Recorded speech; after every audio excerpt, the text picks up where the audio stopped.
தமிழக அரசியல் மக்களுக்கும் தமிழக அரசியல் நண்பர்களுக்கும் வணக்கத்தை தெரிவித்துக் கொள்கிறேன். உண்மையை பேசுவோம், உறக்க பேசுவோம், பிறர் பேசாதை பேசுவோம் என்ற அடிப்படையிலே நாம் இந்த அரசியல் கள நிகழ்வை நடத்தி கொண்டிருக்கிறோம். இதில் ஏற்கனவே நாம் இரண்டாவது பதிவில் பார்த்தது போல மோடி அரசாக இருந்தாலும் சரி, தமிழகத்திலே முதல்வர் ஸ்டாலின் அரசாக இருந்தாலும் சரி, இவர்கள் மக்களுக்கான அடிப்படை பிரச்சனைகளை எதையும் தீர்க்க முடியாது, அதற்கான அதிகாரம் அவர்களிடம் இல்லை என்பதைத்தான் நாம் பார்த்து கொண்டிருந்தோம். அதுதான் என் நிலைமை என்ற உண்மையை நாம் போட்டு உடைத்தோம். அந்த அடிப்படையிலே கூடுதலாக இது குறித்த சில விஷயங்களை இப்போது பார்க்க இருப்பது தான் இந்த மூன்றாவது பதிவாகும்.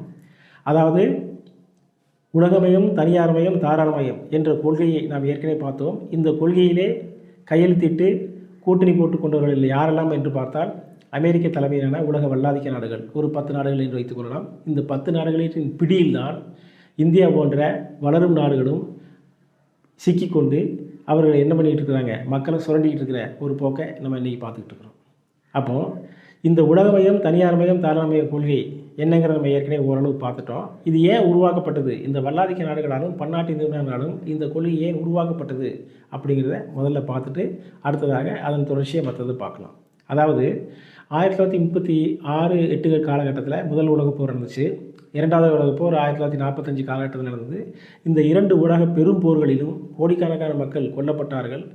பல்லாயிரம் கோடிகள் பொருளாதாரம் சேதமடைந்தது, நாடு பலவீனமடைந்தது. இப்படி பல்வேறு சேதங்களையும் அழிவுகளையும் இந்த 2 உலகப் போர்களும் சந்தித்தது. இந்த 2 உலகப் போர்களின் நோக்கம் என்ன, அந்த போரை நடத்திய நாடுகளின் நோக்கம் என்ன என்பதுதான் நமக்கு முக்கியமான கேள்வி. என்ன நோக்கம் என்று சொன்னால், வளர்ந்த நாடுகள் என்று சொல்லக்கூடிய இங்கிலாந்து, அமெரிக்கா, ஐரோப்பிய நாடுகள் எல்லாம் தங்கள் நாடுகளிலே உற்பத்தி செய்த அபரிமிதமான பொருட்களை பிற நாடுகளின் சந்தைகளில் போய் விற்பதுதான் அவருடைய நோக்கம். அப்போ பிற நாட்டு சந்தைகளை பிடித்து அந்த சந்தைகளில் தாம் உற்பத்தி செய்த பொருட்களை விற்பது, அந்த பொருளின் உற்பத்திக்கு அங்கே இயற்கை வளங்களையும் அல்லது அங்கு உள்ள ரா மெட்டீரியல்ஸ் என்று சொல்லக்கூடிய மூலப்பொருட்களையும் என்னென்ன வகையெல்லாம் கிடைக்குதோ அதையெல்லாம் சுரண்டி கொள்ளையடித்து தங்களது நாட்டுக்கு எடுத்து செல்வது என்ற அடிப்படையிலே தான் முதல் உலகப் போரும் இரண்டாவது உலகப் போரும் நடந்தது. அப்போ அந்த காலகட்டத்தில் யார் முன்னேறிய நாடுகளாக, பொருளாதார வளர்ச்சி அடைந்த நாடுகளாக இருந்ததோ, யார் ஆயுத பலத்தில் அதிகமான வலிமையான நாடாக இருந்ததோ அவர்கள் என்ன பண்ணாங்க, உலக நாடுகளை அறிமுகப்படுத்துகிற வேலையை செஞ்சாங்க. அந்த அடிப்படையில் இங்கிலாந்து கிட்டத்தட்ட 2 பங்கு நாடுகளை அறிமுகப்படுத்தியது. டச்சு, பிரான்ஸு என்று சொல்லக்கூடிய அனைத்து நாடுகளும் அந்த உலகத்தில் ஒரு சின்ன சின்ன நாடுகளை எல்லாம் பிடித்து அறிமுகப்படுத்தி அந்த நாடுகளை தங்களுடைய வியாபாரத்திற்காக, இயற்கை வளங்களை கொள்ளையடிப்பதற்காக, அங்குள்ள மக்களின் எளிமையான உழைப்பை சுரண்டி கொள்ளையடிப்பதற்காக அவர்கள் இந்த முதல் உலகப் போரையும் இரண்டாவது உலகப் போரையும் நடத்தினார்கள். ஆனால் இப்பொழுது அப்படி நடத்த முடியாது. ஏன் என்று சொன்னால், அப்போது மக்களுடைய இந்த அரசியல் விழிப்புணர்வு என்பது வேறு, இப்பொழுது மக்களிடம் இருக்கக்கூடிய அரசியல் விழிப்புணர்வு என்பது வேறு. இப்போ இந்தியாவின் மீதோ தமிழ்நாட்டின் மீதோ படையெடுத்து ஒரு நாடு அடிமைப்படுத்துவதுங்கிறது நடைபெறும் சாத்தியமில்லாத ஒன்று. ஏன்னா மக்கள் விழிப்புணர்வு இருந்துகிட்டு இருக்கிறாங்க. அப்போ என்ன செய்யணும்னா, இந்த விழிப்புணர்வுக்கு தகுந்த மாதிரி ஒரு எளிமையான வடிவத்தை கையில் எடுக்க அவர்கள் முடிவு செய்தார்கள். அதாவது உலகப் போர்களை நடத்தி அல்லது ஒரு நாட்டின் மீது படையெடுத்து அந்த நாட்டை அடிமைப்படுத்தி என்ன நோக்கத்தை நிறைவேற்றினார்களோ, சந்தையை பயன்படுத்தினார்களோ, அதே நோக்கத்தை நிறைவேற்றுவதற்காக போர்களின்றி ஒரு உத்தியை கையாண்டார்கள். அந்த உத்தி என்பதுதான் உலகமயம், தனியார்மயம், தாராளமயம். இப்போ இதில் உலக அளவில் வளர்ச்சிங்கிற பேரில் உலக நாட்டில் இருக்கக்கூடிய எல்லா சின்ன சின்ன நாடுகள் எல்லாம் இருக்கக்கூடிய பெரிய பெரிய முதலாளி இருக்காங்க. இப்போ இந்தியாவில் எடுத்துக்கிட்டிங்கன்னா அம்பானி இருக்கிறாரு, அதானி இருக்கிறாரு, டாட்டா இருக்கிறாரு, பிர்லா இருக்கிறாரு. இப்படி ஒரு 25 முதல் 50 விரல் எண்ணக்கூடிய முதலாளிகள் இருக்கிறாங்க. அதே மாதிரி இங்கிலாந்தில் முதலாளிகள் இருக்கிறாங்க, இலங்கையில் முதலாளிகள் இருக்கிறாங்க. இப்படி பல்வேறு நாடுகளில் அந்தந்த நாட்டு முதலாளிகள் இருந்துகிட்டு இருக்கிறாங்க. இந்த முதலாளிகள் எல்லாம் ஒரு கூட்டணி போட்டு, அதாவது உலக வல்லாதிக்க நாடுகள் என்று சொல்லக்கூடிய பன்னாட்டு நிறுவன முதலாளிகளுடன் கூட்டணி சேர்ந்து உலகம் முழுவதும் வியாபாரம் செய்வது, கூட்டணி போட்டு வியாபாரம் செய்வது, கூட்டணி போட்டு கொள்ளையடிப்பது, கூட்டணி போட்டு இயற்கை வளங்களை சூறையாடுவது என்ற அடிப்படையிலே அவர்கள் நடத்தி கொள்வதற்கான ஒரு உத்தி தான், அரசியல் உத்தி தான் உலகமயம், தனியார்மயம், தாராளமயம். இப்போ இந்த கொள்கையில் யாரெல்லாம் ஏற்றுக்கிட்டாங்களோ அவங்க என்ன பண்ணிக்கலாம், போர் தொடுத்து அந்த எந்த காரியத்தை நடத்த வேண்டிய நோக்கத்தை நிறைவேற்றணுன்ற சாத்தியமே இல்லை. இப்போ உதாரணமாக கங்கை கொண்டான் சிப்காட்டில் பெப்சி கோலா கம்பெனி இருக்குது. இது அமெரிக்கா நிறுவனத்தினுடைய பன்னாட்டு கம்பெனி. இந்த பெப்சி கோலா கம்பெனி ஒரு நாளைக்கு 25 லட்சம் லிட்டர் தண்ணீரை அவர்கள் எடுத்துக்கொள்கிறார்கள். இந்த 25 லிட்டர் தண்ணீர் அவர்களுக்கு கண்டிப்பாக தேவை. மக்களுக்கு குடிக்க தண்ணி இருக்குதா, கால்நடைகளுக்கு தண்ணி இருக்குதா, குளத்தில் தண்ணி இருக்குதா, ஏரியில் தண்ணி இருக்குதா, விவசாயிக்கு தண்ணி இருக்குதா அப்படிங்கிறதெல்லாம் பார்க்க வேண்டிய அவசியம் இல்லை. அது இருந்தாலும் சரி, இல்லாமல் போனாலும் சரி, இவர்களுக்கு தேவை ஒரு நாளைக்கு 25 லிட்டர் தண்ணி.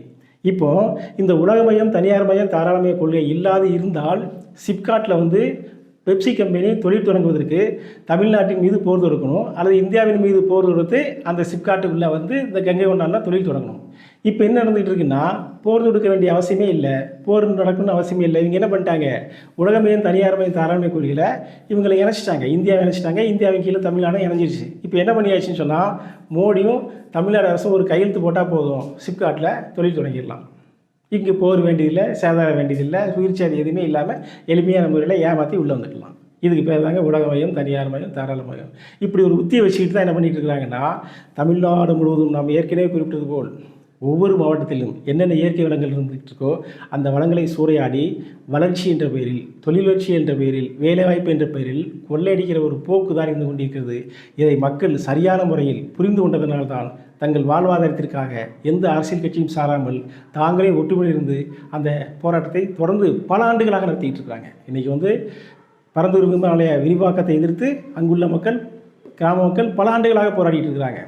நெய்வேலி லிக்னைட் கார்பரேஷனுடைய விரிவாக்கத்தை எதிர்த்து அங்குள்ள மக்கள் பல ஆண்டுகளாக போராடிட்டு இருக்கிறாங்க. காட்டுப்பாக்கம் துறைமுகத்தை எதிர்த்து அங்குள்ள மக்கள் பல ஆண்டுகளாக போராடிட்டு இருக்காங்க. மீனவர்களும் அங்குள்ள வாழ்ற மக்களும் போராடிட்டு இருக்காங்க. அது மாதிரி பொட்டலூரில் எடுத்துக்கிட்டிங்கன்னா இயற்கை மீன் கழிவு ஆலைகளை எதிர்த்து அங்குள்ள மக்கள் 2 ஆண்டுகளுக்கு மேலாக போராடி கொண்டிருக்கிற நிலைமையெல்லாம் பார்க்குறோம். அப்போ என்னன்னு சொல்லி கேட்டிங்கன்னா, இதை தீர்ப்பதற்கான அதிகாரம் அரசாங்கத்திடம் இல்லை, மாநில அரசிடம் இல்லை, மத்திய அரசிடம் இல்லை, முதல்வர் ஸ்டாலினிடமும் இல்லை, மோடியிடமும் இல்லை. நாளைக்கு முதல்வர் போய் நான் அந்த இடத்துல முதலமைச்சராக இருந்தாலும் சரி, நீங்கள் போய் அந்த இடத்துல முதலமைச்சராக இருந்தாலும் சரி, உங்களுக்கு அதை மூடுவதற்கான அதிகாரம் கிடையாது. மோடி அந்த இடத்துல போயிட்டு நாளைக்கு ராஜீவ்காந்தியோ அல்லது ராகுல் காந்தியோ அல்லது நானும் அந்த இடத்துல போய் பிரதமராக உட்காந்துட்டு அந்த கூடங்குளம் அணுகுடைய மூடுறேன்னு சொல்லி மூடணும்னு நினச்சா மூட முடியாது. ஜிஎஸ்டி வரி ரத்து சொன்னால் முடியாது.